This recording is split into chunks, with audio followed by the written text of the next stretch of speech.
በአንድ ገዳም ሁለት መነኮሳት ሐይቅ ዳር ያለ ገዳም ነው እና በጣም ሁለት መነኮሳት ከማህበሩ ተልከዋል። አስቤዛ ሊገዙ ተልከው አስቤዛ ገዛዝተው ሸምተው ከከተማ ወደ ገዳማቸው ሲመለሱ ገዳሙ አካባቢ ሲደርሱ ሐይቁ ሞልቷል። በጣም ዘንቦ ነበር። ሐይቁ በጣም ውሃ ሞልቷል። እነዚህ መነኮሳት ደግሞ ዋና ይችላሉ። እዛው ሐይቁ ዳር የኖሩ ስለሆኑ ገዳም ዋናውን በደንብ ይችላሉ። በዋና መሻገር ይችላሉ። አንዲት ሴት ግን ምስኪን ወደዚያ ገዳም ለመጸለይ ሱባኤ ለመግባት ቆማለች እና ጀልባ የለም፣ ውሃ ሞልቶባታል። መሻገሪያ አታ ሰዓቱ መሸት ብሏል። ተጨንቃ ስትቆም እነዚህ መነኮሳት ደረሱ እና አንዱ አባት ምን ሆነሽ ነው አላት። ምንድነው? ምን ቸገሮሽ ነው? አይ አባቶቼ ወደዚያ ገዳም ልሻገር ነበረ፣ መሻገሪያ አጣው። ወንዙ እንደምትመለከቱት ሐይቁ ሞልቶብኛል፣ የምሻገርበት የለም፣ ጀልባም የለም እና በጣም አዝኛለሁ። ወደ ቤቴም እንዳልመለስ ሰዓቴ መሽቶበታል ምናምን ስትል አንዱ አባት ምን አለ?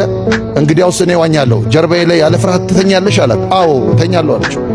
እሱ እየዋኘ እሷ ጀርባው ላይ ተኝታ ያኛው ደግሞ ብቻውን እየዋኘ ተሻግረው ወደ ገዳማቸው ደረሱ። አወረዳትና ቻው ብሏት ሄደ። እግዚአብሔር ካንቺ ጋር ይሁን ብሏት ሄደ።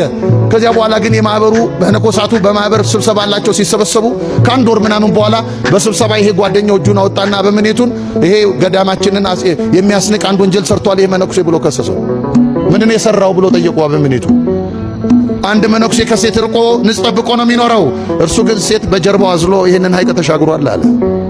ከወር በኋላ ነው የተናገረው። ተሻግሯል አለው።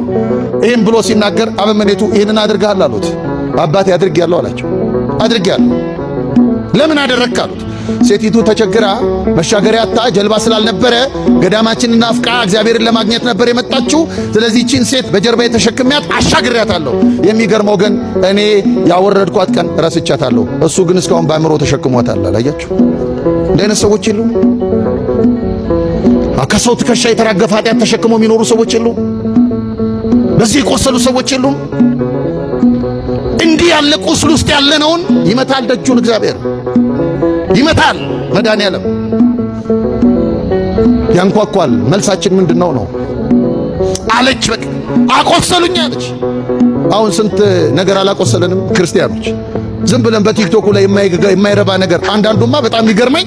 አሁን ቲክቶክ ቻርጅ እየጨረሰበት ማታ 15 ደቂቃ ከእግዚአብሔር ጋር በጸሎት ለመገናኘት ቸግሮታል እና ባትሪ እያለቀበት አሁን ላለመለየት ከሱ ጋር አልጋቸው አጠገብ ሶኬት ያሰሩ ሰዎች ሰክቶ የሚያዩ እግዚአብሔርን የረሱ ደግሞ እኮ አልባሌ ቧልት ስድብ ይመታል ደጁን። መድኃኔዓለም ይመታል።